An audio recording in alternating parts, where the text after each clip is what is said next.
अस्सलाम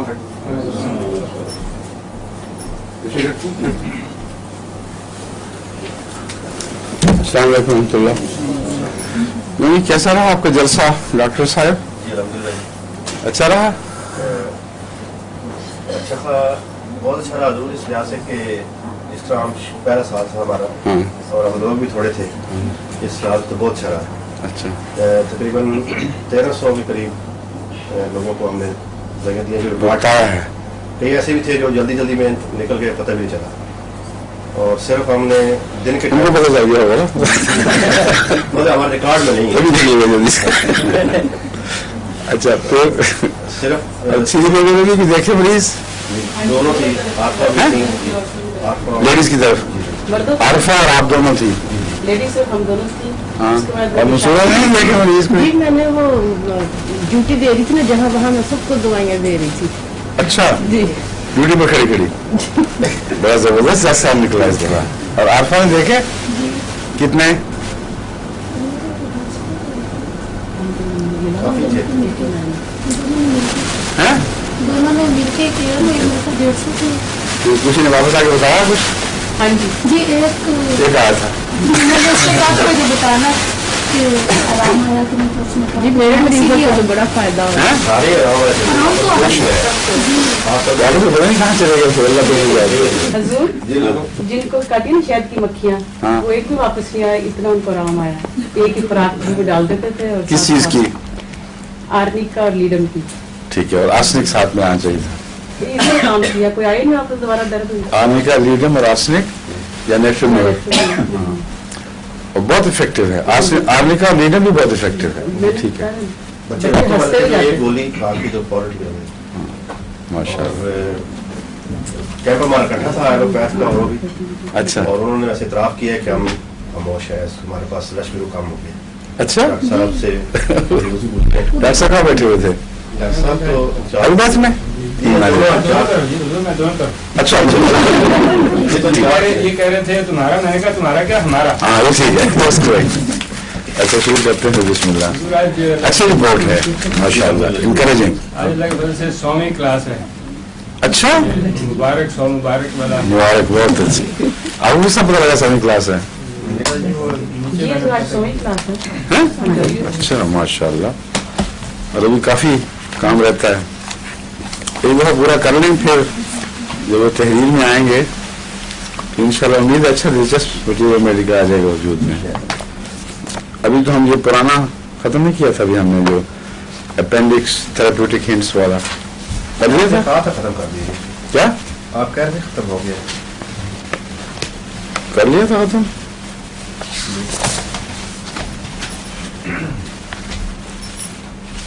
अच्छा जी, देख लो इधर। चलिए, साथ ही आपको पता लग जाएगा कितना याद कर लिया आपने।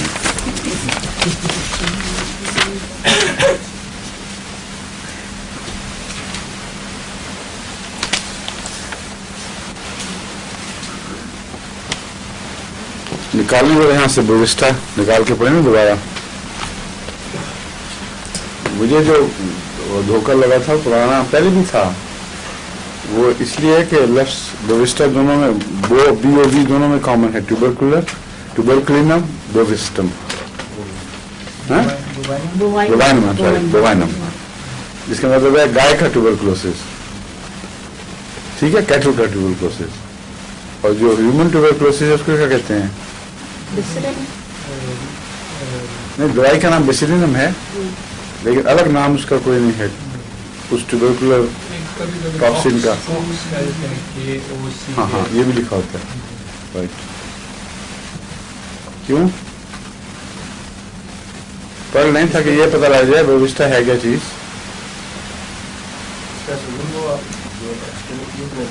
Extremities,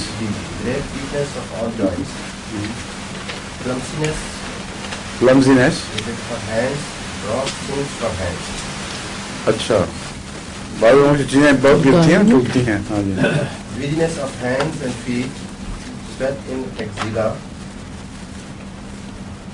axilla? onion smell, axilla तो बगल को कहते। अच्छा, onion smell, tip of Foxes, each is وہ خوفناک نقشہ کھینچ جا رہا ہے. on its neck. اور Moist eczema on back of hands, اچھا itching of feet and legs.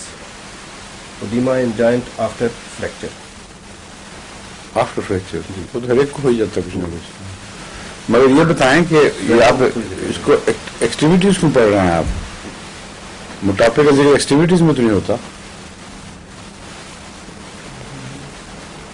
جنرلٹیز میں ہوگا یا چیسٹ اور باڈی وغیرہ جو بھی لفظ ہے اس میں اور ہے نہیں ضرور. اس کی میں اس میں شاید اس میں کیا ہے کیونکہ باقی اس میں ہیڈ کا ہے, مائنڈ ہیڈ, فیس کا ہے جی, ہاں سرفیس اینڈ کرسٹ اباؤٹ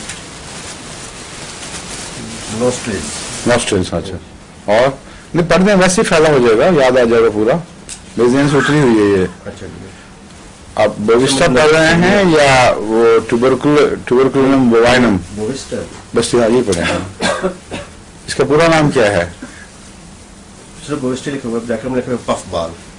اچھا اس کامن نیم اس کا یہ ہے پف بال. ہاں جی.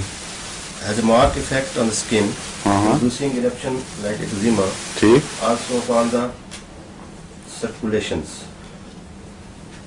جلد پر بہت گہرا اثر ہے جو ایگزیما سے ملتا جلتا ہے, اور دوسرا بووسٹا کا خون کے دوران سے تعلق ہے. ٹھیک ہے. اور Predisposing of hemorrhage, marked languor and predisposition to hemorrhages, یعنی خون کے جریان کی طرف تبھی ایک عمومی رجحان پایا جاتا ہے ایسے مریضوں میں. اور adapted to stammering children. اچھا یہ تو پہلے کبھی استعمال نہیں کیا میں نے. ہم جو اسٹیمونیم دیتے ہیں اکثر جو زیادہ فائدہ مند نہیں ہوتا, کم کبھی کبھی ہوتا ہے. بووسٹا استعمال کرنا یاد کرو. اسٹیمرنگ چلڈرن کے لیے بہت اچھی دوا ہے. اور Stage of numbness and tingling in multiple neuritis. یورائٹس. Neuritis.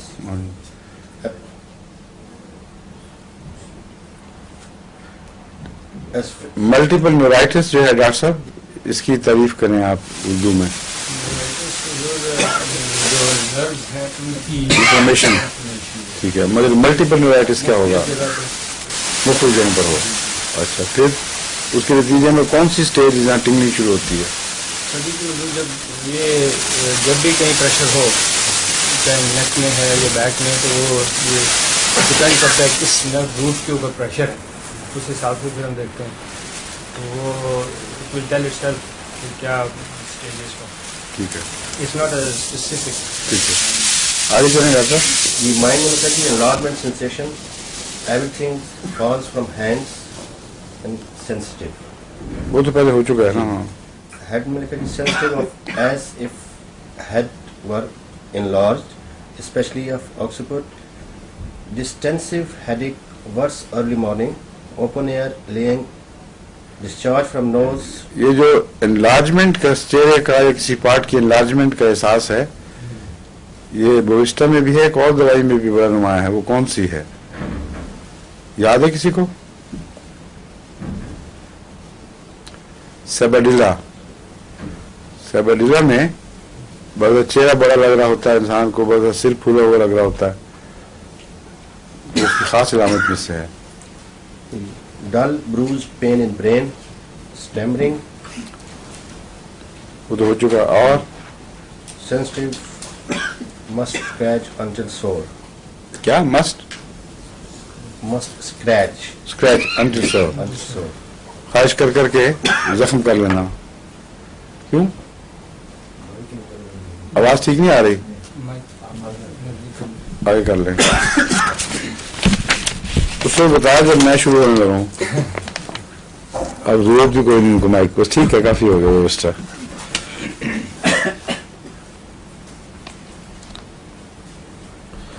آپ کو میں نے بتایا تھا افیکشن ان چلڈرن اگر زیادہ ہو, بچے بہت زیادہ پیار چاہیں, تو کون سی 3 دوائیں تھیں یاد ہیں کسی کو؟ ہاں وہ تو ہے ہی. اور کیا؟ فاسفورس اور کریکٹ. बड़ा अच्छी तुमने वहां तशखीस की होगी, मुझे अंदाजा हो गया है, अच्छी याददाश्त है माशाल्लाह. और a child who never looks clean, उसके लिए क्या बताई थी?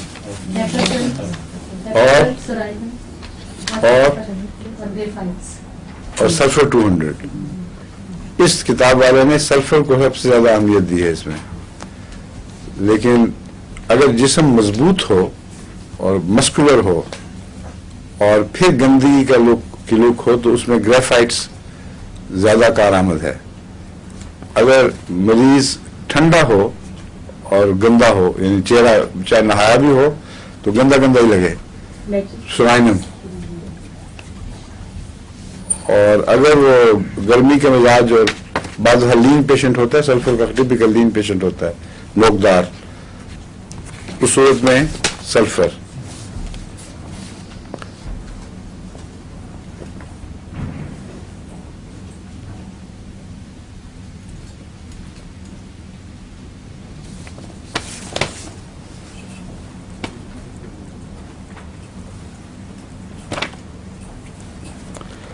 मेंटल टेंशन जो दबी दबी हमेशा रहे और हर वक्त इंसान को पता नहीं हो कि मेरी मेंटल टेंशन है, लेकिन जब गौर करे फिर पता चले कि मैं जलसीनियम नहीं. एक ऐसी दवा है जिसका मुझे भी पहले पता नहीं था, पहली दफा पढ़ा इसमें. डिसेंट्री से इन्होंने बनाई हुई दवा, एक पेचिश के मादे से एक होम्योपैथिक दवा बनाई हुई है, उसका नाम ही डिसेंट्री है. CO डिसेंट्री को 200. और ये दुरुस्त है कि अगर क्रॉनिक पेचिश हो तो ऐसा मरीज हमेशा टेंशन में रहता है, इसका बहुत बुरा असर पड़ता है आसाब पर, तो इसलिए उसी से ठीक भी हो सकता है मरीज. मंगवा जी डिसेंट्री CO फुल स्टॉप है उस नोजल था. आपको मैटर नहीं पता चले ये इन्होंने इस चीज से बनाई है. यहाँ पे उन्होंने इसमें जो बाउल नोजल्स हैं उसमें इन्होंने ये दवाई लिखी हुई है, यही ब्रिटिश की बनी हुई है. अच्छा,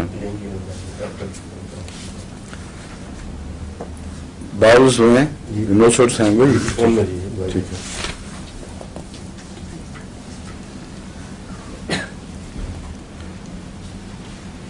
होम सिकनेस की दवाई को याद है? जी. हैं? हाँ जी. क्या?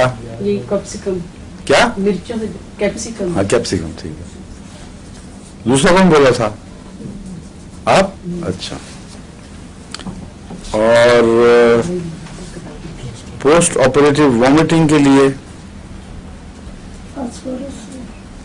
फास्फोरस अगर क्लोरोफॉर्म या उससे मिलते जुलते बाज नींद आवर दवाएं चीजें पॉइजन इस्तेमाल किए गए हों, लेकिन अमूमन जो है फेरमफॉस कहता है, फेरमेट है. तो टॉन्सिल्स के ऑपरेशन के बाद. एक मिनट, हाँ करेक्ट, फेरमेट थेरेपी में है. ये कहते हैं it's nearly always the remedy. तो फेरमेट इस्तेमाल करके देखना चाहिए ऑपरेशन के बाद. मैंने कभी खुद नहीं इस्तेमाल करा इसलिए मुझे याद भी नहीं था. फेरमफास वगैरह तो अच्छे रहते हैं अमूमन, लेकिन फेरमेट नोट कर लो सुनिए. The child who makes a pretense of weeping, जो बच्चा रोने की बार बार शक्ल में आता हुआ रो रहा है, स्टेफिसाइटिस, ठीक है. और यही लिखा हुआ इसने.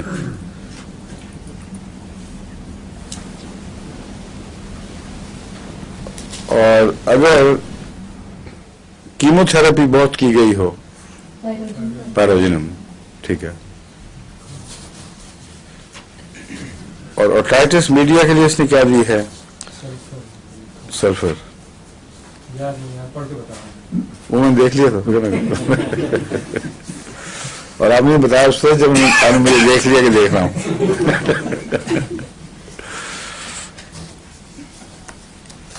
और बच्चों के हेपेटाइटिस में ये कहता है फास्फोरस 9 out of 10 children मुफीद है। शौकी के बेटे को भी थोड़ा सा हुआ था, हाँ मोना के, और उसको मैंने कहा था ल्यूपस जो पुराना, तो मैं हमेशा ल्यूपस ही इस्तेमाल करता हूँ, बहुत अच्छा है। लेकिन फास्फोरस भी ट्राई करके देखना चाहिए, अगर वो ठीक ना हो तो फास्फोरस दें उसको। सल्फर खाया था पिछली दफा आपने बच्चों में, अगर सल्फर काम ना करे तो वो और चीज थी, वो वैसे अमूमी सल्फर, हेपासल्फ वगैरह, ये hepatitis, bryonia, middle ear infection में नहीं, हम किसी और जगह बात कर रहे हैं, मैं हेपेटाइटिस की बात कर रहा हूँ। ठीक, फास्फोरस ठीक। हाँ, वो और है। मिडिल ईयर की इन्फेक्शन में वो सल्फर और हेपासल्फ ही हैं ज़्यादातर मौसर।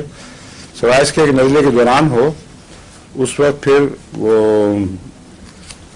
जो नज़ले की दवाई है ना रोज़मर्रा की, यूफ्रेजिया के साथ जो दूसरी एलियम सीपा, अगर नज़ले वगैरह के दौरान कान में इन्फेक्शन हो जाए और दर्द हो तो एलियम सीपा पहला चॉइस है। सिवाय इसके कि बच्चों में बहुत ज़्यादा गुस्सा और बदतमीजी पाई जाए, फिर कैमोमिला, और अगर रोने का रुझान बहुत पाया जाए और नरमी हो तो फिर पेस्टेडिला। इन 3 दवाओं में जो वक्ती तौर पर तकलीफें वो काम आती हैं, मगर हम जिसको ओटाइटिस मीडिया कह रहे हैं ये क्रॉनिक स्टेज है। आमतौर पर मिडिल ईयर में तकलीफ होती रहती है दर्द की, उसके लिए सल्फर, और फिर ना काम हो तो हेपासल्फ, ठीक है। और यरकान के लिए था ये जो अब मैंने बताया था, फास्फोरस बच्चों में।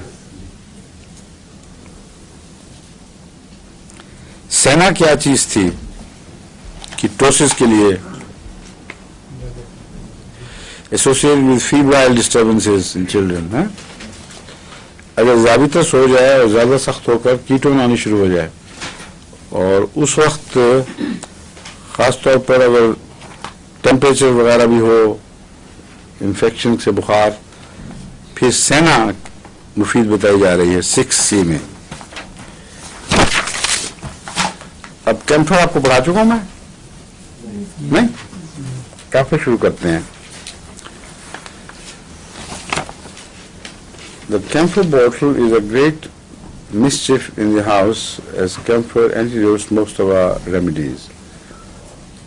इससे आमतौर पर वार्निंग शुरू होती है हर किताब में कि कैम्फर की बोतल को घर में रखना या कैम्फर की खुशबू को खुला रखना ये होम्योपैथ के लिए एक मुसीबत है, क्योंकि ये अक्सर होम्योपैथिक दवाओं का एंटीडोट हो जाता है। इसलिए लोगों का ख्याल है कि इसकी खुशबू अगर दवाओं तक पहुंच जाए तो आहिस्ता आहिस्ता उस पर भी बद असर डाल देती है, उसमें कैम्फर का मादा भी दाखिल हो जाता है। एक तरफ से वो इलाज हो रहा है, दूसरी तरफ से एंटीडोट कर रहा होगा, ये माने हैं, वरना डायरेक्टली इंटरेक्ट नहीं करता उसके साथ। तो ये कैम्फर की एहतियात जरूरी है। लेकिन आमतौर पर जो पहले आया करती थी नज़ले के लिए विक्स, उसमें कैम्फर होता था, और इसीलिए मैं इसको हमेशा मरीजों को रोका करता था कि उसको इस्तेमाल ना करें, क्योंकि अगर वो इस्तेमाल करेंगे फिर होम्योपैथिक असर नहीं होगा। और ये मेरा तजुर्बा है, इसमें कोई वहम की बात नहीं। विक्स उसको एंटीडोटल है बाकी होम्योपैथिक दवाओं को। अब जो नई विक्स बनाई है इसमें पता नहीं कैम्फर है कि नहीं, पहले में होता था नज़ले के लिए जो इस्तेमाल करते थे, और वो ऐसे वो नज़ले को फायदा कोई नहीं पहुंचाती थी। इस पर एक रिसर्च शाया हुई थी विक्स के ऊपर, उन्होंने कहा था कि जो इसके इंग्रेडिएंट्स हैं उनका नज़ले के वायरस से कोई दूर का भी ताल्लुक नहीं। नज़ले के वायरस के मतलब ये याद रखें, कई दफ़ा मैंने कई नुस्खे बताए हैं, लेकिन हम जब इस्तेमाल करते हैं तो कई दफ़ा एक दौर में आके वो नुस्खे बिल्कुल फ़ायदा नहीं दे रहे होते, और बाद दफ़ा एक मरीज को भी एक से ज़्यादा नुस्खे देने पड़ते हैं। इसलिए नज़ला और इन्फ्लुएंजा, नज़लाती बुखारों और बीमारियों के लिए आपको मैं मुतनब्बे करना चाहता हूं कि साथ साथ आपको इलाज में ज़रूरी तब्दीलियां करते रहना पड़ेगा, और एक नुस्खे पर इन्हिसार नहीं हो सकता। अब मैंने यहाँ नुस्खा एक दिया था नज़ले के लिए, जिल्सीनियम, आर्सेनिक, और साथ था बेलाडोना, یہ فلو کے خلاف شروع میں دینے کے لیے. اس کے ساتھ ایکونائٹ بھی ڈال دیا جائے تو بھی بہت مفید ہے. اگر چھٹے کے طور پر علاج کرنا ہو, وقت نہ ہو زیادہ پیشانوں کا, تو شروع میں ریپیٹ کیا جائے تو بہت مفید ہے. لیکن اس کے باوجود جو رہ جاتا ہے اس کو پھر اور علاج کرنا پڑتا ہے. تو کل میری ہمشیر رحمۃ اللہ کی نے مجھے یاد دلایا, پرسوں بلکہ, کہ وہاں جو میں نسخہ دیا کرتا تھا وہ تھا یوپیٹوریم, برائونیا اور آرسنک اور جرسیمیم. آرسنک, جرسیمیم, یوپیٹوریم, برائونیا. اور وہ بتا رہی تھی کہ ابھی آنے سے پہلے لوگوں میں انفلوئنزا شروع ہوا تو انہوں نے یہی نسخہ استعمال کیا اور بھاری اکثریت کو بہت فائدہ پہنچا. اب یہ وارننگ بڑی مجھے یاد دہانی عین وقت پہ ہوئی, کیونکہ پرسوں رات کو جب میں سویا ہوں اس وقت ٹھیک تھا, اور آدھی رات کو آنکھ کھلی تو چھاتی بھری ہوئی تھی درد سے, اور کچا کچا بلغم جو پتہ لگتا ہے کہ لمبے عرصہ ٹھہرنے کے لیے آیا ہے, اور کرختگی ہے, کوئی اس میں نرمی نہیں, الگ نہیں ہوتا, لیکن سوزش سی موجود ہے. تو اس پر میں نے یہ نسخہ بھی بنوا لیا, اور اس کے علاوہ انفلوئنزن والا جو میں لیتا ہوں وہ بھی استعمال کیا. تو میں آپ کو بتا رہا ہوں کہ کس طرح بار بار بعض دفعہ دوسری دوا بدلنی پڑتی ہے. ایک تو یہ فائدہ ہوا کہ پہلے چھاتی پہ اس طرح کا جو دباؤ ہے وہ ہفتہ 10 دن تک ٹھہرا رہتا تھا, وقت لیتا تھا, پھر اوپر منتقل ہوا, پھر ناک کی طرف آ گیا, پھر دوبارہ واپس جاتا ہے بعض دفعہ. تو بڑی تکلیف دہ ہے وہ, یہ چھاتی سے نزلے کا شروع ہونا یہ بہت خطرناک چیز ہے, اور یہ اوپر نیچے ہوتا رہتا ہے. لیکن اس دوا سے مجھے جو میرا نسخہ بھولا ہوا تھا بہت فرق پڑا, لیکن ایک سٹیج پر آ کر ٹھہر گیا. پھر جب نزلے ناک کی طرف منتقل ہوا ہے تو میں نے نیٹریمور کھائی 200 میں, اور 1-2 خوراکوں سے بہت ہی ریلیف ہوا. پھر اس کے بعد کل رات کو نظراتی کیفیت میں تو بہت نمایاں فرق تھا, لیکن جسم میں ایسی دکھن جس طرح ملیریا کی ہوتی ہے, اور کمزوری کا احساس کہ جیسے ایک دم اگر دوبارہ بیماری حملہ کرے تو جواب نہیں ہو سکتا, اس پر میں نے ریسٹاکس 200 اور ایکونائٹ 200 کھائی, اور صبح تک سیر پہ گیا ہوں تو بالکل ریلیف ہو چکا تھا. کوئی درد جسم میں باقی نہیں, کوئی کمزوری کا, اندرونی کمزوری کا احساس نہیں. اب بہت ہی معمولی ہلکا سا وہ ایسا وہ ہے ڈسچارج جو رنگدار نہیں ہے, بدبودار نہیں ہے, جیسے ہوتا ہے نا بلینڈ نزلہ سا جس میں کوئی گندگی, کوئی بدبو وغیرہ نہیں پائی جاتی. تو یہ آپ کو بتا رہا ہوں کہ ہم جو مریضوں کو دے کے فارغ ہو جاتے ہیں یہ ٹھیک نہیں ہے. اصل علاج یہ ہے کہ مریض کو واچ کرنا, اس سے بار بار رپورٹ لینا, اگر دوا بدلنا پڑے تو بدل دی جائے. اس لیے دور کے نسخے بیچاروں کے لیے ایک قسم کا یعنی نامکمل علاج ہے. اصل ہومیوپیتھک علاج یہ ہے جو ساتھ ساتھ نظر رکھے, اور اگر یہ توفیق نہ ہو تو پھر نسخوں میں متبادل تجویز کر دیے جائیں. اس لیے آخری شکل یہی بنتی ہے کہ ہم سب کو خود ہومیوپیتھ بنا دیں, اور کم سے کم اس قابل بنا دیں ہر احمدی کو کہ وہ اپنا علاج خود کر سکے. اپنا علاج خود کرتے وقت اگر کتاب اور اس کی ہدایت نامہ سامنے ہو تو وہ یہ آسانی ہے کہ اپنی اندرونی تبدیلیوں کو نوٹ کرتا ہے. بعض لوگ پھر اوورڈو بھی کر جاتے ہیں, لیکن اگر احتیاط سے کرو تو اپنا علاج خود ہو سکتا ہے اور اچھا ہو سکتا ہے. فاسفورس بھی میں نے آپ کو بتایا تھا پہلے, اس میں کام آتا ہے, لیکن وہ اگر گلے میں آ کے خراش ٹھہر جائے اور بار بار تنگ کرے اور ہنسنے سے, خاص طور پر کہہ کر لگانے سے بہت زیادہ تکلیف بڑھ جائے تو اس میں فاسفورس مفید ہے. کیمفر اس میں کوئی مفید نہیں ہے, لیکن وکس میں ڈالا ہوا ان لوگوں نے. وہ عموماً بیماریوں جراثیم کا اینٹی ڈوٹ ہوگا شاید اس لیے, لیکن اس کے وائرس کو کچھ نہیں کہتا.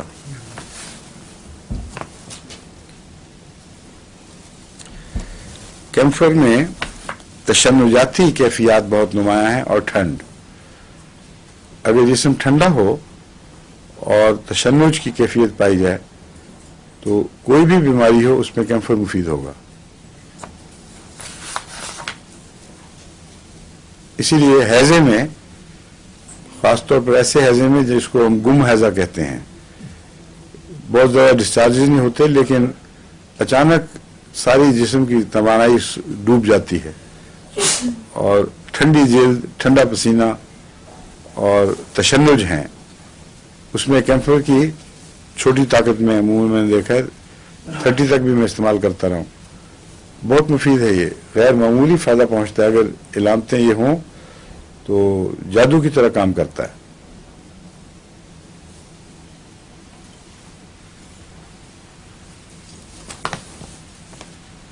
بعض لوگ مجھے لکھ رہے ہیں کہ آپ دواؤں کے، بیماریوں کے انگریزی نام بتاتے ہیں کہ اردو نام بتائیں. اب ان کے لیے جیسا انگریزی نام ویسا اردو نام. جس کو پتہ ہی کچھ نہ ہو وہ چاہے انگریزی نام سیکھے یا اردو نام سیکھے، سمجھنا چاہیے کہ بیماری ہے کیا، اس کی تفصیل کیا ہے. نام جو بھی ہو اس کو وہ ٹھیک ہو جائے گی اس سے. ہومیوپیتھک میں ہم بعض اصطلاحیں انگریزی کی استعمال کرنے پر مجبور ہیں کیونکہ وہ انٹرنیشنل، بین الاقوامی بن چکی ہیں اور اس میں کوئی اردو اصطلاح کام نہیں آئے گی. اور اگر نہیں سمجھ آتی تو پھر شروع سے لیکچر سنیں. اس کا کوئی ایسا آسان ترجمہ ممکن نہیں ہے کہ بالکل نابلد آدمی جو اس کو کوئی اس بات کا اتا پتہ بھی نہ ہو ہومیوپیتھی کیا ہے، ایک لیکچر سن کے ساری بات سمجھ جائے. اس لیے میں ان کو سمجھا رہا ہوں. بڑا لمبا خط تھا، لاہور سے آیا ہوا ہے. اس میں اس کو اردو میں اس طرح کیا جائے، اس طرح اس کے اوپر اردو میں لکھا جائے، اس کی ٹرانسلیشن، بیماریوں کی اردو میں تفصیل، اصطلاحیں اردو میں. تو یا تو پہلے مجھے پڑھائیں نا وہ اردو، اس کی مجھے بھی نہیں آتی اس کی اردو. کوشش کرتا ہوں کہ اصطلاحیں جو اصل ہیں وہ وہی رکھی جائیں اور ان کی تفصیل ایسی واضح ہو جائے کہ آدمی کو دوا کے ساتھ اس تفصیل کے مریض کو وابستہ کرنے کے میں آسانی پیدا ہو جائے.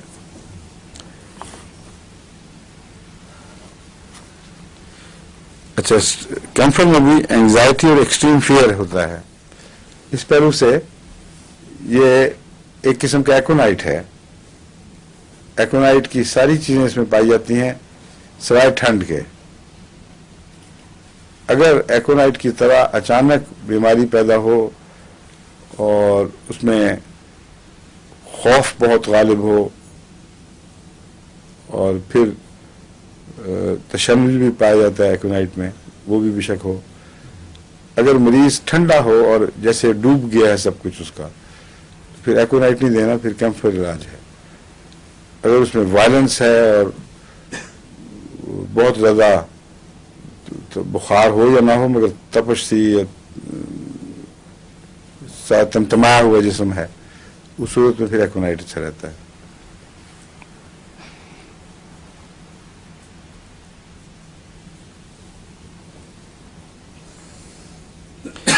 اس کا کینتھرس سے بھی ایک تعلق ہے. کینتھرس میں جو کڈنیز یعنی گردوں کی جھلیاں متورم ہو جاتی ہیں اور اس سے ساری پیشاب کی نالی کو بھی اثر پڑتا ہے اور ایک جھوٹا احساس ایکسائٹمنٹ کا پیدا ہو جاتا ہے. جو بیماری ہے اصل میں کوئی طبی ایکسائٹمنٹ نہیں ہے. اس لیے ایسے مریض کے لیے بڑی مصیبت ہے اور قطرہ قطرہ پیشاب آ کے جلاتا ہے، جہاں سے بھی گزرتا ہے جلاتا ہوا گزرتا ہے. یہ علامتیں ایک حد تک کیمفر میں بھی پائی جاتی ہیں. اس لیے بعض لوگ اس کو کیمفر کا اینٹیڈوٹ کینتھرس بتاتے ہیں.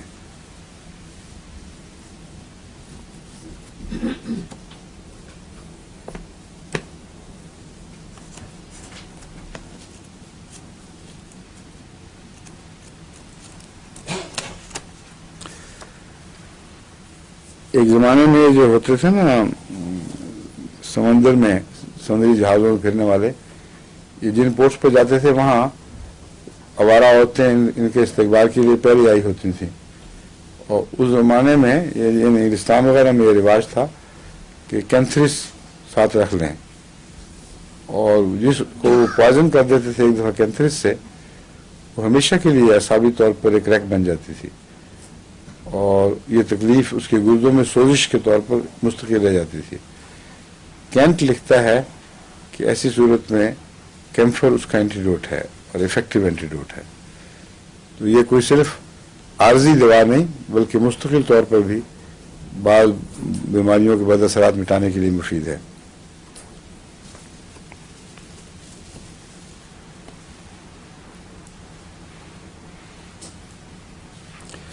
Mind and memory of Dawn, یہ پتہ نہیں کتنا سخت نقشہ ہے. کمپلیٹلی ایک آدمی سب کچھ بھلا بیٹھے اور پھر آنکھیں بند کر لیتا ہے، لگتا ہے سویا ہوا ہے، کوئی جواب نہیں دیتا مگر سویا نہیں ہوتا، ایک قسم کو دنیا سے بے تعلق سا ہو جاتا ہے. اس میں بھی کیمفر اچھی دوا بتائی جاتی ہے.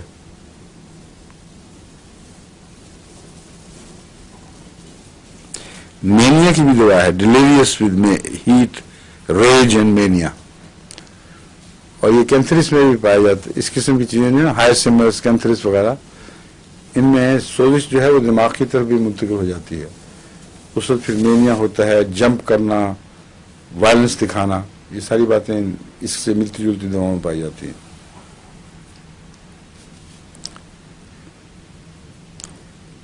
اور اگر یوٹرس کی انفیکشن کے نتیجے میں بخار ہو تو پیروجن اور سلفر کے علاوہ کیمفر بھی اس کی اچھی دوا ہے. بلکہ اگر ٹھنڈا جسم ہو تو کیمفر سے شروع کرنا چاہیے. بعض دفعہ بخار ڈوب جاتا ہے، جسم ٹھنڈا ہو جاتا ہے، اس وقت سلفر کی بجائے کیمفر ضروری ہے کہ وہ بخار باہر پھینک دے اور آگے علاج نہ کر سکے پھر سلفر اور پیروجن ملا کے.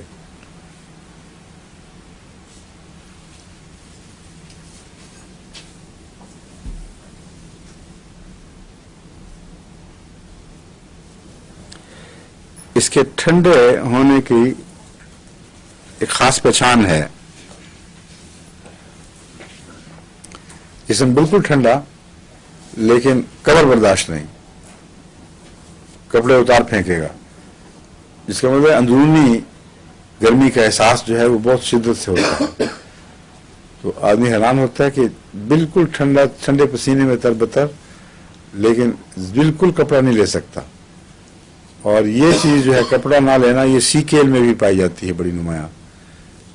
لیکن سیکیل اور اس کا فرق یہ ہے کہ سیکیل کا مریض گرمی محسوس کرتا ہے اور کپڑا نہیں لیتا، اور جسم گرم ہوتا ہے اور کپڑا نہیں لیتا.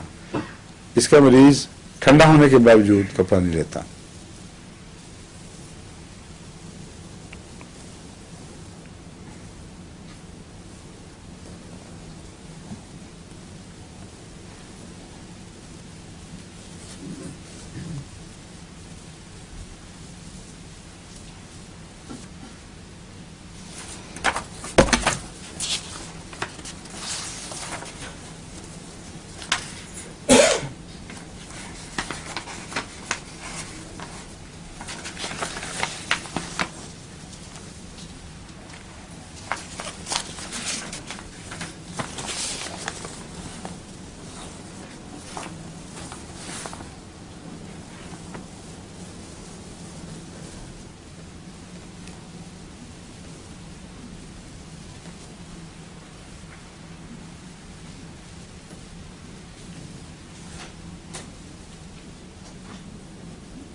اس کا کچھ مزاج کیموملا سے بھی ملتا ہے. کیمفر کا کیمفر بہت کم استعمال کی جاتی ہے کیونکہ اس کو لوگوں نے اتنا زیادہ شروع کی علامتوں سے باندھ دیا ہے کہ نزلہ شروع ہوتے کیمفر دے دو، کوئی بیماری شروع ہوتے کیمفر دے دو. تو ایکونائٹ کا ایک متبادل مگر اس سے پہلے کی سٹیج کا، کہ اس کی وجہ یہ ہے کہ عام طور پر انفیکشن جو شروع ہوتی ہیں پہلے ٹھنڈ کا احساس ہوتا ہے، تو جسم کے ٹھنڈا ہونا اور ریئیکشن کی کمی یہ کیمفر کو بتاتا ہے. اس لیے کیمفر عام طور پر اسی میں محدود ہو گئی ہے. مگر کیمفر اپنی ذات میں مستقل بیماریوں میں استعمال ہونے کی بھی بڑی اچھی دوا ہے، جیسا کہ میں بیان کر رہا ہوں.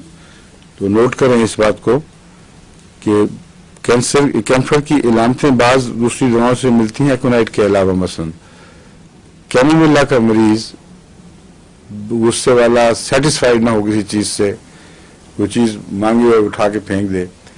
इस पहलू से जो कैंसर का मरीज है उसको लुक आफ्टर करना, उसकी नर्सिंग करना बहुत मुश्किल काम है। ऐसे मरीज अगर वो कैमोमिला का मिजाज न रखते हों, नुमाया बात बातें, तो फिर कैंसर से उसका इलाज किया जा सकता है।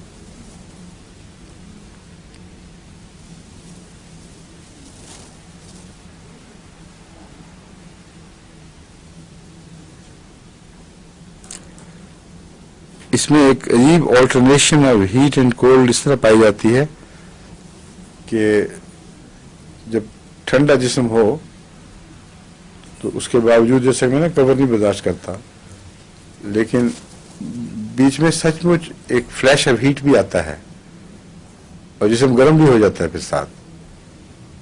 और ये कॉन्स्टेंटली इंटरचेंजिंग स्टेट्स हैं, दोनों बदलती बदलती हैं कि ठंडा जिस्म मगर फिर अचानक फ्लैश।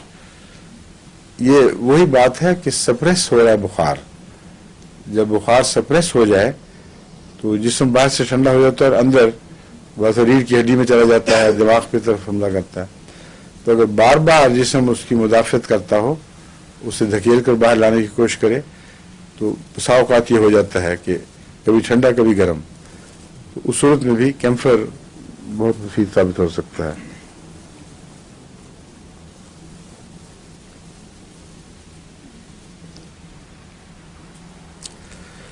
औरतों में जब मेंसेस के बंद होने का वक्त आता है तो बसा औकात चेहरे की गर्मी, फ्लैशेस और कई किस्म की तकलीफें उसके साथ लग जाती हैं। उसमें ये कहता है कि और दवाओं के अलावा कैंसर को भी पेश नजर रखना चाहिए।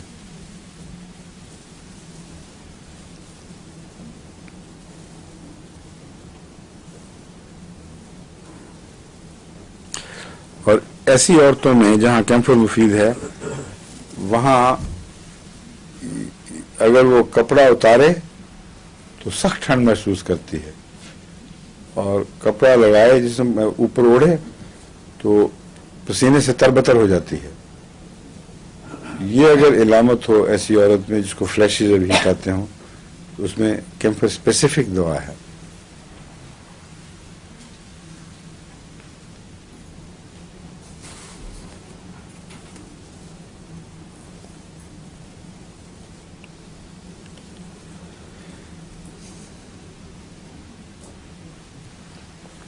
इसकी सर दर्द आमतौर पर सारे सर की नहीं होती, या सर की पुष्ट पर होगी या बिल्कुल सामने। और वो सर दर्द जो गुद्दी और उसके साथ गर्दन के निचले हिस्से में हो, उसमें अगर थ्रॉबिंग बहुत हो तो कैंसर उसका बहुत उम्दा इलाज है। और कोई अलामत भी ना हो, दर्द पिछले हिस्से में महदूद हो और उसमें थ्रॉबिंग हो, बार बार धड़कन पाई जाए, उसका कैंसर इलाज है। और अगर फ्रंटल हो तब भी कैंसर यानी सारे सर की दर्द अमूमन कैंसर में नहीं मिलती।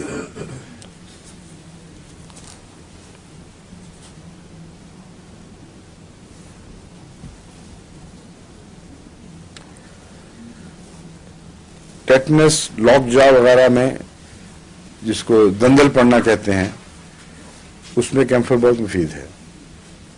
बाज़ दफ़ा औरतों को एकदम दंदल पड़ जाते हैं, दांत सख्ती से जुड़ जाते हैं और बेहोशी की कैफियत पैदा हो जाती है।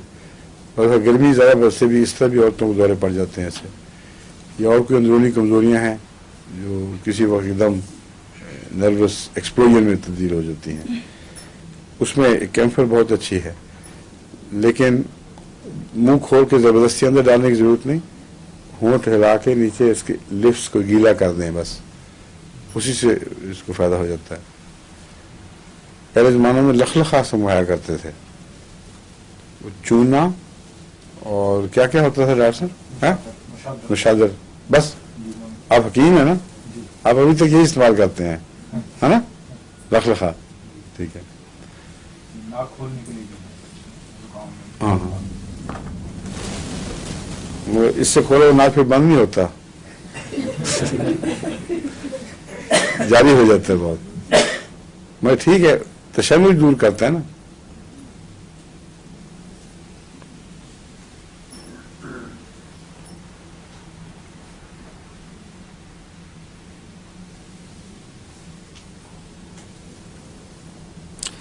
कॉलरा को तो मैं पहले ही बता चुका हूं आपको।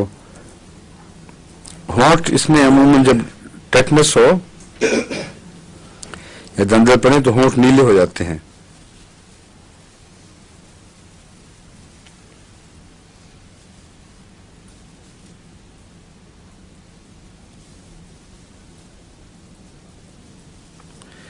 अगर प्यास लगे मरीज को तो फिर वो पानी पीने से बुझती नहीं, ना बुझने वाली प्यास,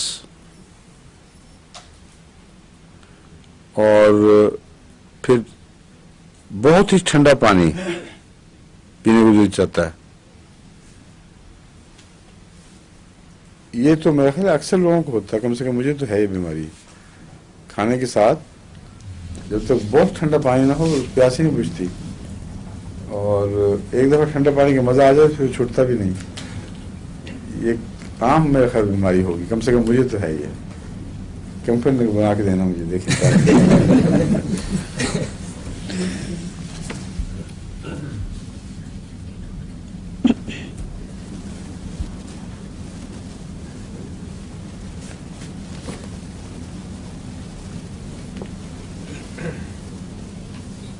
एक चीज है जो इस मुझ में नहीं है कि जिस तरह फास्फोरस में जब मैदे में पानी गर्म हो जाए तो इंसान वॉमिट कर देता है। ये कहता है कैंफर की प्यास तो नहीं बुझती, पीता है लेकिन बाद में वॉमिट करता है। लेकिन वॉमिटिंग का तो मुझे कभी कोई इशारा भी नहीं हुआ, हजम हो जाता सारा पानी।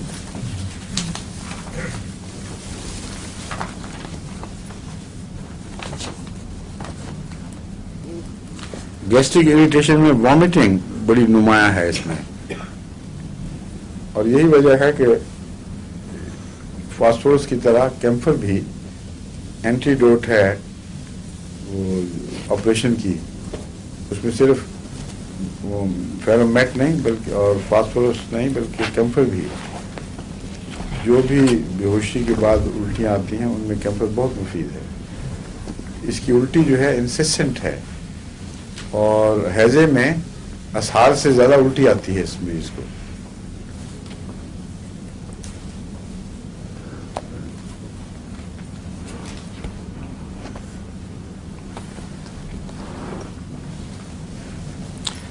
ये कहता है सिर्फ लिप्स ही नहीं, ऐसी सूरत में जुबान भी नीली सी हो जाती है।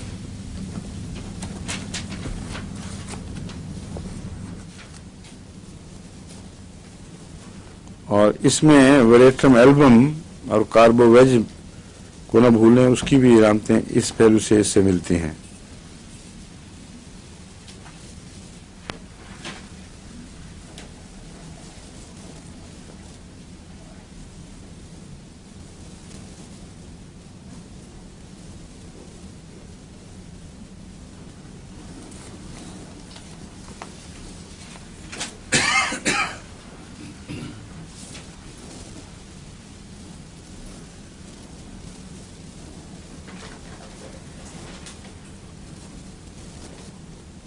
इसके डिस्चार्जेस मैंने बताया था ना, कोपियस नहीं होते, खासतौर पर जो असहाल हैं इन्फेक्शन के या कॉलरा के, इसमें बहुत ज्यादा नहीं होते।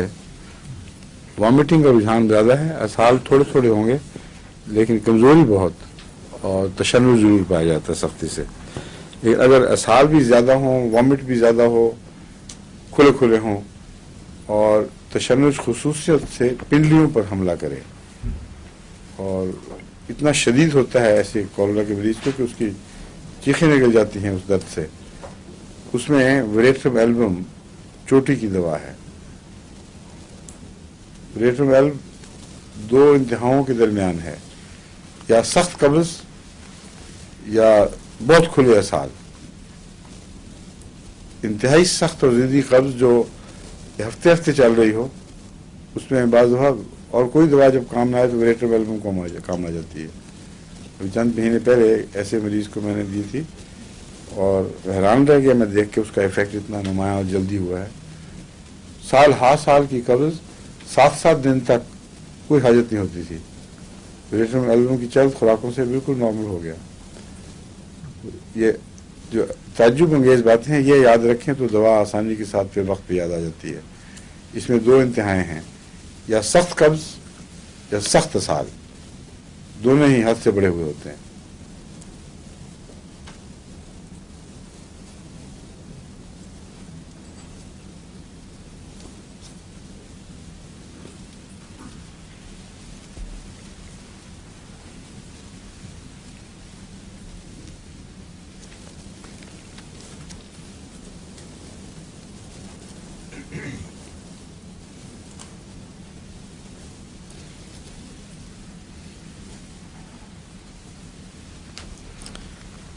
بلیڈر میں اگر پیرالسس ہو جائے اور پیشاب کے وقت ہمیشہ زور لگانا پڑے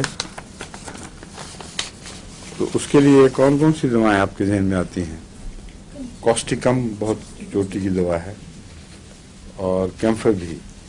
لیکن اگر فالجی علامتیں ہوں، اگر ویسے پروسٹیٹ بڑا ہو تو پھر اس کی دوسری دوائیں ہیں، اس کا ان سے تعلق نہیں ہے.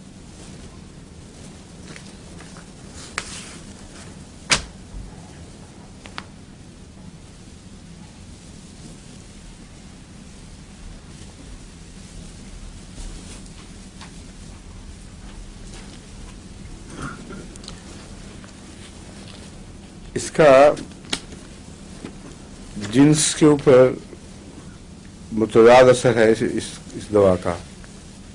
بعض دفعہ زیادہ مقدار میں دیں تو ہمیشہ کے لیے وہ مریض جنسی طاقت سے محروم رہ جاتا ہے. اور کیمفر کا یہ جو بد اثر ہے یہ بعض دفعہ طب کی دواؤں کی وجہ سے ہو جاتا ہے.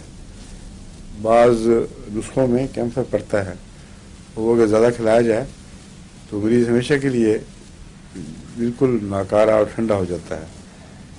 اور بعض دفعہ اس کا بالکل برعکس نتیجہ نکلتا ہے اور غیر معمولی ایکسائٹمنٹ، وہ کینتھرس والی بات، وہ ایکسائٹمنٹ بتاتی ہے کہ اس نے اریٹیشن پیدا کر دی ہے. یہ اصل میں یہ کوئی صحت مند نشانی نہیں ہے.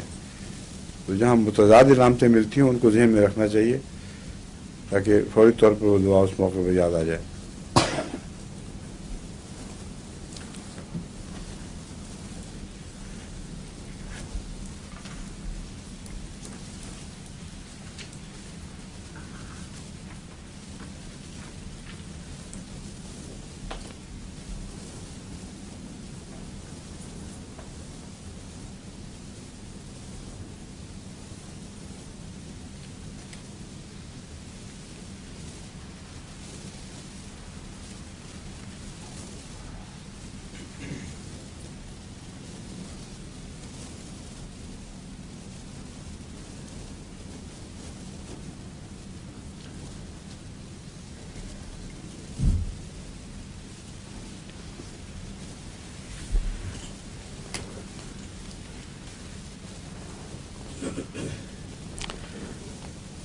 جو بار بار نزلے کا رجحان ہے اور برونکائٹس کا رجحان ہے، اس میں بھی اس نے کینسر کو اینٹی امونیم کروڈ اور امونیم کارب کے ہم پلہ بتایا ہے.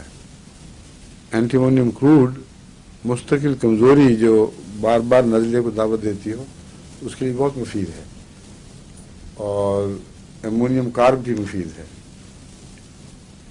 کینٹ کے نزدیک کیمفر بھی بہت افیکٹو ہے، اس کو استعمال کر کے دیکھنا چاہیے. ایک کورس کیمفر کا دے دیا جائے. ہو سکتا ہے وہ جو اس میں وکس میں آتا ہے کیمفر، اس وجہ سے وہ بعض مریضوں میں کام کرتا ہو، کیونکہ یہ کیمفر اگر ہومیوپیتھی ڈوز میں دیا جائے تو نزلاتی رجحانات کو روکتا ہے. چونکہ وہ تھوڑا ہوتا ہے، اس میں ممکن ہے تھوڑا سا رب کرنے سے فائدہ ہو جاتا ہو لوگوں کو. بعض لوگ تو رکس کے بڑے قائل ہیں نا، وہ چھوڑتے نہیں کسی قیمت پہ، ذرا سا کچھ چھوڑ تو فوراً رکس لگا دیتے ہیں.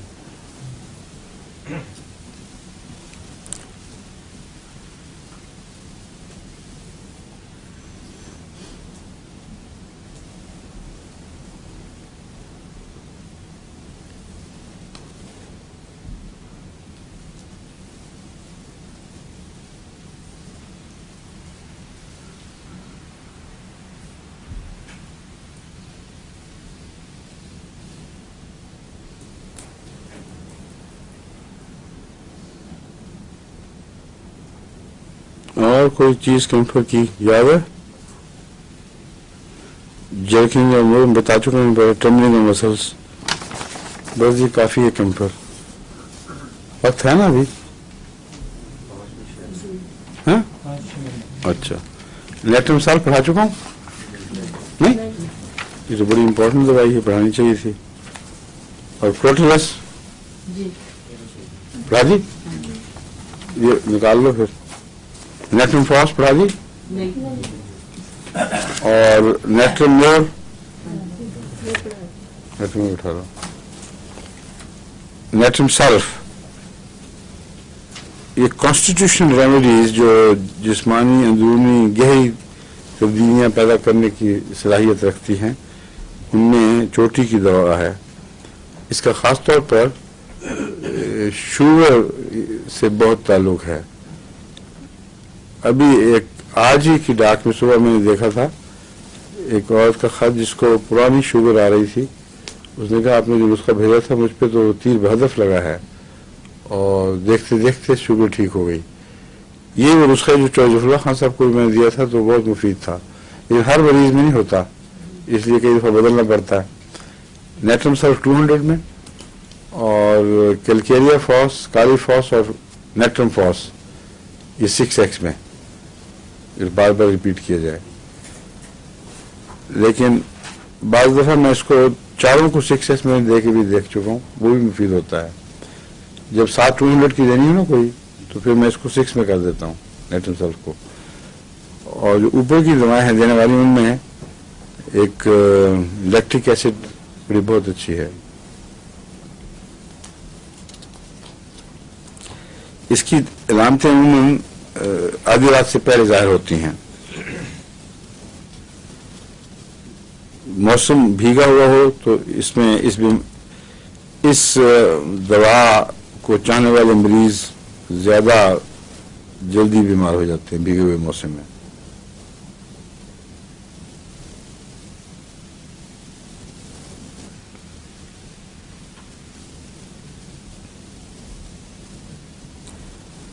مینٹلی اور فزیکلی اوور سینسٹیو مریض ہوتے ہیں نیٹرم سلف والے عموماً، اور درد کو بہت محسوس کرتے ہیں. پین بیٹر فرام موشن، حرکت سے درد میں افاقہ ہوتا ہے. بروزڈ فیلنگ رہتی ہے آل اوور.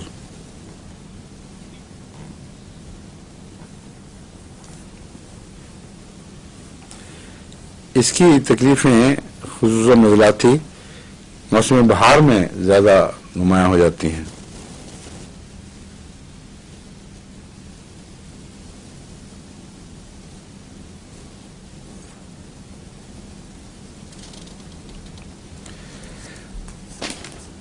عام طور پر جو چوٹ وغیرہ لگتی ہے سر کو، اس میں نیٹرم سلف اندرونی بد اثرات سے بچانے کے لیے بہت ہی مفید اور ضروری کی دوا ہے. جتنے بھی مریض میرے پاس آتے ہیں سر کی پرانی چوٹ کے، ان کو میں آرنیکا کے ساتھ ہمیشہ نیٹرم سلف ملا کے دیتا ہوں. اور یہ میرا پرانا تجربہ ہے کہ یہ نسخہ اسی طرح افیکٹ جیسے کوئی سنگل دوا دے کے فائدہ پہنچائے. اکیلی دوا دینے سے بہت فائدہ پہنچتا ہے مریض کو اگر وہ صحیح ہو جائے، مکسچر سے زیادہ بہتر کام کرتی ہے. مگر نیٹرم سلف اور آرنیکا ایک دوا کی طرح کام کرتے ہیں. پھر یہ جو بچوں کو اسکیلپٹر سے ذریعے نکالتے ہیں نا، کیا کہتے ہیں اس کو، آلے کو پکڑ کے جو سر باہر کھینچتے ہیں، فورسیپس. اسکیلپٹر بھی کہتے ہیں. اسکیلپٹر نہیں ہوتا لفظ، چیک کرنا رشی میں واپس جا کے. باہر وہ جو فورسیپ ہوتا ہے یوں کر کے دبا کے، وہ اس کی جو انجری ہے بعض دفعہ گہرے دماغی اثرات پیچھے چھوڑ جاتی ہے. اس لیے ایسے مریض کو، یعنی ایسے بچے کو، اگر وہ ماں کا دودھ پی رہا ہے تو ماں کے دودھ کے ذریعے دوا دینی چاہیے. اگر وہ ماں کا دودھ نہیں پیتا تو 1-2 ہفتے انتظار کر لیں، پھر تھوڑا تھوڑا قطرہ اس کی زبان پہ لب تر کر دیں اس کے، وہ اس کے بد اثرات سے اس کو بچاتا ہے. جو فرما رہے ہیں نا حضور، وہ ویکیوم کے ذریعے وہ پکڑ کے کھینچتے ہیں، دیٹ کاز وہ اسکیلپٹر سے لفظ کہتے ہیں اس کو. वो यूं करके उसको सक कर लेता है। हाँ हाँ वैक्यूम ठीक है, उससे इंजरी कम होती है, मगर उसके बावजूद खून रश करता है ऊपर की तरफ, सुर्ख दिखाई देता है। ऐसे मरीजों के लिए आर्निका और नेट्रमसेल मिलाकर 200 या 1000 में, और अगर इंजरी सीरियस हो तो 1000 को रिपीट करने में बिल्कुल वो महसूस न करें, तरद्दुद न करें कोई। दिन में 3 दफा भी 1000 ताकत में दी जा सकती है शुरू में। जब एक दफा उसका असर पैदा हो जाए फिर उसको रफ्ता रफ्ता ज्यादा बड़े फासलों पर दें। जी तुम जो आए हो तो कोई बात है? कितने मिनट? अच्छा जी।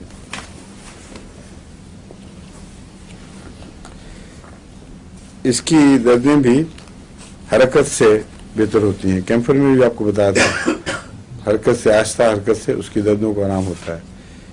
लेटरल सल्फ में भी यही बात पाई जाती है। और ब्रूज फीलिंग सारे जिस्म में।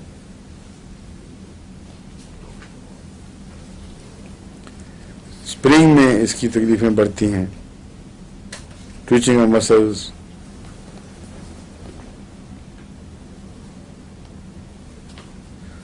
वॉर्स, कॉन्डिलोमेटा, उसमें भी नेट्रल सल्फ अच्छी है। दमे की बहुत चोटी की दवा है। सर के एक्जिमा में मुफीद है। फोटोफोबिया, अगर रोशनी से सेंसिटिविटी हो, बहुत सी दवाओं में पाया जाता है। ये ग्रुप में आकर फिर पिछानी जाती हैं दवाएं, वरना खाली फोटोफोबिया के नाम पर तो बहुत सी दवाएं मिलेंगी। फोटो कहते हैं रोशनी को, और फोबिया खौफ, रोशनी का डर। लैक्रिमेशन एंड डिम विजन, बाद लोग कहते हैं हर वक्त पानी बहते आंखों से और नजर भी कमजोर हो रही है, उसमें ये बहुत अच्छी है। अगर एक आंख से पानी बहे और उस तरफ गुद्दी में दर्द हो तो ये प्रिकर्सर है इसका, काले मोती को क्या कहते हैं आप? ग्लोकोमा। हाँ ग्लोकोमा, ग्लोकोमा की इलामत है ये। ग्लोकोमा की जाहिर होने से पहले बसा औकात जिस आंख पर जाहिर हो रहा हो उस तरफ की गुद्दी में टीसें पड़नी शुरू हो जाती हैं और उस आंख से पानी बहता है। तो अगर ये दोनों आंखों से पानी वैसे बहता हो, डिम विजन हो, तो फिर नेट्रम सल्फ है। लेकिन अगर एक साइडेड हो तो फिर ग्लोकोमा का खतरा है। उसके लिए कैलकेरिया फॉस और जेल्सीमियम, दोनों। बचपन से ही ये एक आंख से पानी बहता है बचपन में? वो और बात है। अगर वो ग्लोकोमा की इलामत ना हो, यानी काला मोतिया ना उतर रहा हो, तो फिर उसका ये दी जा सकती है दवा। उसमें और भी है। बचपन से क्या मुराद है? बचपन से कब तक? 40-45 साल की उम्र तक? हाँ। छोटे बच्चे थे अगर शुरू से ही किसी कमजोरी की वजह से भी। कई दवाएं हैं जो आंख के पानी की हैं, नेट्रोमेल में सिर्फ एक आंख से, उस आंख में इन्फेक्शन की वजह से हो सकता है। उसमें यूफ्रेजिया भी ट्राई कर सकती हैं अगर सुर्खी हो तो। सुर्खी है? नहीं, वैसे ही पानी बहता रहता है बड़ा सुर्खी के। जी। फिर क्या देंगे डॉक्टर साहब? यही ट्राई कर रहे हैं, नेट्रम सल्फ। सोडियम से ताल्लुक है दोनों के तरफ आंख से पानी बहने का। वो सोडियम क्लोराइड है, ये सोडियम सल्फेट है। क्योंकि क्या बता रही हैं आपको? नहीं मैं फोकस आ रहा। कह रही है कितनी उम्र का बच्चा?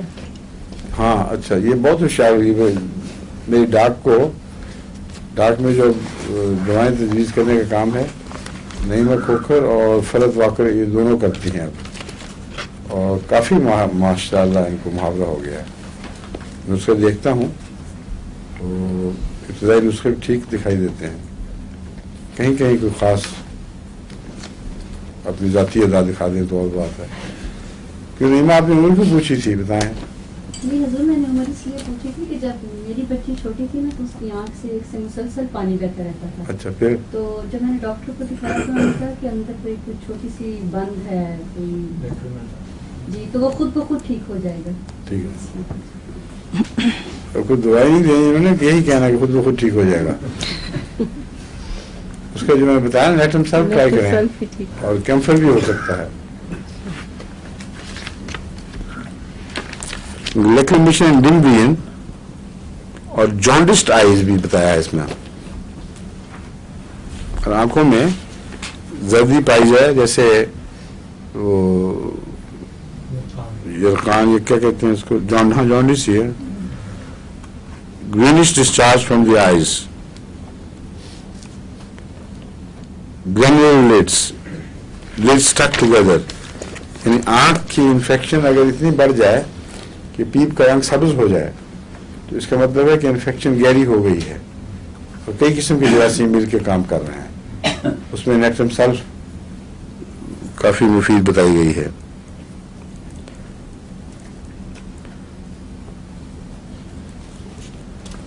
कानों के शोर में नेट्रम सल्फ को अच्छा बताया गया, वो मेरे तजुर्बे में कभी नहीं आई, मगर ये कहते हैं कि कानों के शोर में अच्छी है। कौन कौन सी दवाएं डॉक्टर साहब देते हैं कानों के शोर में? कानों से की आवाजें, अगर तो ये पर्दा फटने की वजह से हो तो उसका गालबन सर्जरी इलाज है। सर्जरी से जोड़ लेते हैं ना पर्दों को। पर्दा के फट चुका हो तो शायद ही होम्योपैथिक से उसका इलाज हो सके। और उसके अलावा अगर कोई और वजूहात हैं, इन्फ्लेमेशन है, कुछ चीज़ें हैं उसमें, या बाज़ दफ़ा खुश्की हो जाती है दिमाग की, मलेरिया बुखार के बाद मसलन, उसमें चाइना बहुत मुफीद है। लॉस ऑफ ब्लड हो जाए उसमें भी चाइना मुफीद है। फिर उसमें फेरम फास्ट भी फ़ायदा देती है। लेकिन ये कह रहा है कि रिंगिंग इन द ईयर्स में अगर प्रेसिंग आउट फीलिंग हो, जैसे कान में अंदर से दबाव है बाहर की तरफ, उसमें यह दवा मुफीद होगी।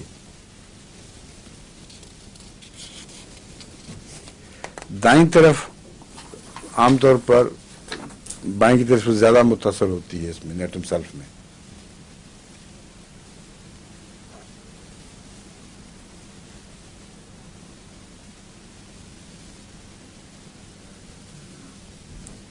मेंसेस से पहले या बाद अगर नक्सीर फूटने का रुझान हो तो उसमें नेट्रम सल्फ खुसूसी दवा है। इन्फ्लुएंजा एपिडेमिक में इसको इस्तेमाल किया जा सकता है एक रूटीन की दवा के तौर पर।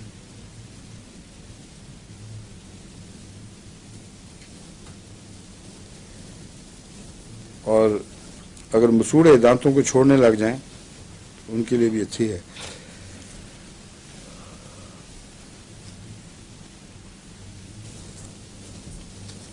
गले की पुरानी इन्फेक्शन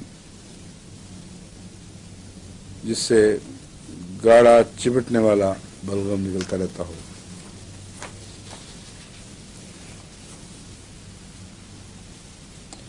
अगर चलने पर गले में चोकिंग का एहसास हो, उसमें नेट्रम सल्फ बताई जाती है। और ये आमतौर पर तो दिल की इलामत समझी होती है। क्यों डॉक्टर साहब? यहाँ चोकिंग अगर होती, ये तो दर्द है ना स्टर्नम में, लेकिन गले में ज्यादा चोकिंग भी इसकी वजह से होती है।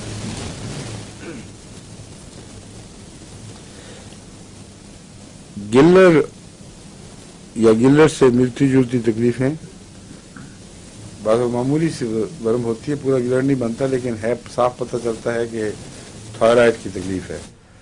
उसमें नेट्रम सल्फ बहुत मुफीद है। थायराइड से इसका बहुत गहरा ताल्लुक है।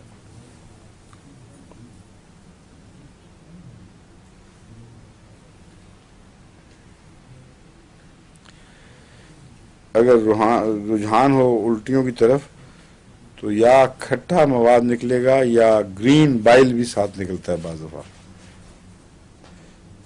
जिगर की बहुत चोटी की दवा है ये।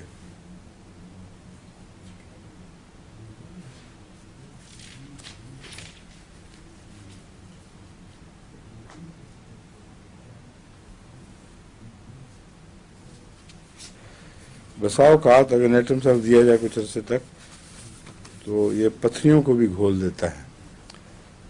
गॉल ब्लैडर में जो पथरियां हैं, नेट्रम सल्फ अगर लंबा अरसा खिलाया जाए तो इसका जो बाइल है वो चूंकि वो नॉर्मल प्रोपोर्शंस पे आ जाता है, उसका तवाज़ुन तनासुब पानी का बिल्कुल दुरुस्त हो जाता है। फिर ये पथरियों को घुला देता है اس میں دوسری افیکٹو دوا ہے لائکوپوڈیم 200. اس کے ساتھ چیلیڈونیم میں دیتا رہا ہوں، وہ بھی یقیناً فائدہ مند ہے، لیکن نیٹرم سلف بھی اس میں یاد رکھنے کے لائق ہے.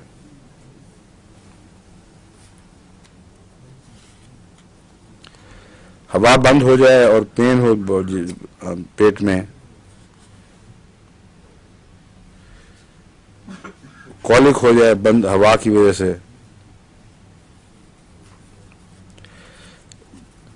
بعض دفعہ گلینڈز پیٹ کے اوپر بڑھ جاتے ہیں، گٹھلیاں گٹھلیاں بن جاتی ہیں، اور یہ تو بہت میں نے دیکھا ہے. جسم کے اوپر عام جو گٹھلیاں ہیں وہ تو اکثر فیٹی ٹیومرز ہوتے ہیں، لیکن پیٹ کے اوپر خصوصاً اگر گٹھلیاں ہوں اس میں نیٹرم سلف مفید ہے. فیٹی ٹیومرز کے لیے بیریٹا کارب اور بھی ہیں، مگر بیریٹا کارب پہلی ہونی چاہیے دوا.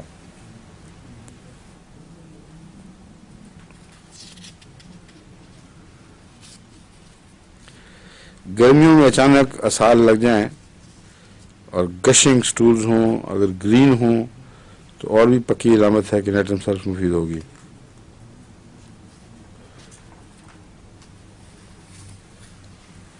یہ شوگر کو ٹھیک کرنے کے علاوہ پالی یوریا کے لیے بھی مفید ہے، خواہ شوگر نہ بھی آتی ہو. پالی یوریا کا مطلب ہے پیشاب بار بار آئے.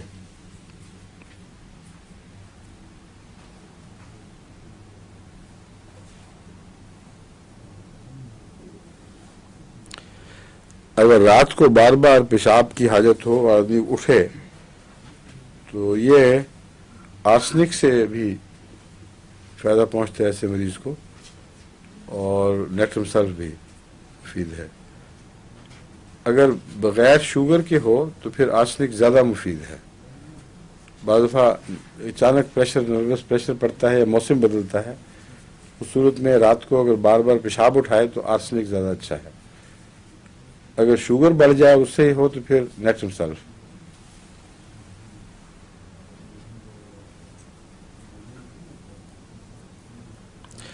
انلارج پروسٹیٹ میں بھی اگر یہ علامتیں اس کی ملیں تو اکیلی دوا ہی پروسٹیٹ کو بالکل ٹھیک کرنے کے لیے کافی ہے، نیٹرم سلف. دمہ ہیومر ایسما اس کو کہتے ہیں، خاص طور پر اس میں بہت مفید ہے.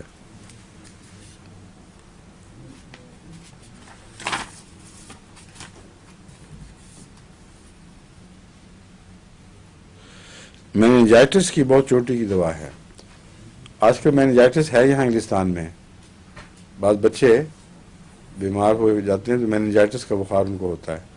ان کو ایک تو فیرم فاس سلیشیا، کالی میور، کالی فاس فوراً شروع کرا دینی چاہیے. اس کے علاوہ یہ 6X میں ہے، نیٹرم سلف دینی چاہیے 200 میں بار بار، روزانہ 1-2 دفعہ اگر دے دی جائے. اس کے علاوہ تو نیٹرم سلف اسپیسیفک ہے میننجائٹس کے لیے. میں نے بتایا تھا چوٹوں سے سر پہ جو ورم وغیرہ پیدا ہوتی ہے اس کا نیٹرم سلف علاج ہے، آرنیکا کے ساتھ دینا چاہیے. تو میننجائٹس میں بھی اندر جو جھلیاں ہیں دماغ کی وہ متورم ہو جاتی ہیں، اور بعض دفعہ اس سے مستقل مرگی کے دورے پڑنے لگ جاتے ہیں. اس لیے میننجائٹس کو سیریسلی لینا چاہیے، خاص طور پر اگر وہ اینٹی بایوٹک کے اثر سے بخار دوائے جائیں تو خطرہ ہوتا ہے کہ دماغ پہ کوئی دائمی اثر آ جائے گا. ایک یہاں دور آیا تھا چند سال پہلے، اس میں بہت سے بچے مستقل مرگی کے مریض بن گئے تھے. اس کی رپورٹ ٹیلی ویژن پر آئی تھی. یہ جو میننجائٹس ہے اس کے نتیجے میں سب سے بڑی تکلیف یہ ہے کہ بہت سے بچے باجان بچ گئی مگر مرگی کے مریض ہو گئے. نیٹرم سلف ان کو ضرور ملنا چاہیے تھا، اور اس وقت میں نے کسی کو کہا بھی تھا کہ یہ پیغام دو، دیکھیں وہ مانے نہ مانے، مگر بہت دل ہلکا ہو جائے گا.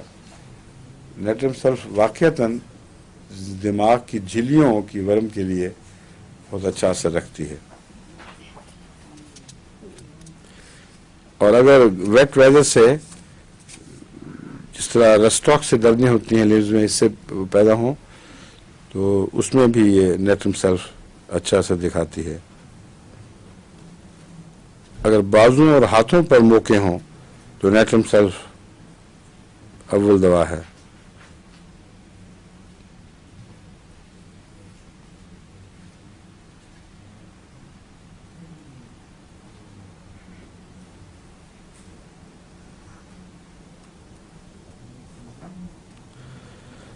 अगर हथेली का एक्जिमा हो जो एक्सूट करे, सुर्ख हो जाए, कच्ची लगे, कच्ची कच्ची हथेली के ऊपर जख्म आ जाए और पानी निकले, तो उसमें नेट्रम सल्फ बहुत अच्छी है। नेट्रम सल्फ को मैंने, अच्छा एक मिनट, उंगलियों वगैरह के दरमियान के एक्जिमा में भी बहुत मुफीद देखा है। बस क्रॉनिक केसेस में भी नेट्रम सल्फ खुदा के फजल से हैरत अंगेज असर दिखाती है। हाथों की दोनों उंगलियों के दरमियान और हथेलियों के एक्जिमे के लिए जो चिपचिपा मादा एक्सूट करता हो, बहुत मुफीद है। लेकिन ऊंची ताकत के मुकाबले पर इसमें छोटी ताकत ज़्यादा फ़ायदेमंद है। मैं एक मरीज़ को 200 दिया, उसको फ़र्क नहीं पड़ा, फिर 6x पे आया तो फ़र्क पड़ गया, और 6x को मैंने उम्र मुफीद देखा है उसमें। लेकिन बाज़ ऊँचा भी देना पड़ता है, जो हर मरीज़ के हालात की वजह से बाज़ पोटेंसी बदल जाती है, लेकिन मैं अमूमी बता रहा हूँ आपको। जी, नेट्रम में और बेसिलिनम भी, और एंटीमोनियम क्रूड में भी ये रुझान है, नाखनों के इर्द गिर्द फटने का। और नहीं, ये जगह सामने वाली खुद ब खुद फट जाती है और वैसे मवाद नहीं निकलता, लेकिन अगर ये सिर्फ क्रैक्स आए उंगलियों में हो या पाँव में, तलवों में या हथेलियों में, तो सबसे पहले सल्फर देनी चाहिए। इन क्रैक्स की दवा सल्फर है नंबर 200 में। और अब वक्त खत्म हो गया और सफा भी करीबन खत्म ही हो गया। क्रॉनिक इंटरमिटेंट फीवर में भी मलेरिया से इस दवा का बड़ा गहरा ताल्लुक है। अच्छा जी, अब नेट्रम फास्ट कल इंशाल्लाह शुरू करेंगे और बाकी दवाएं फिर तैयार करनी होगी, ठीक है। अस्सलाम वालेकुम, खुदा हाफिज़। अब तो काफी ज्यादा वक्त ले लिया, तुम्हें बताया नहीं।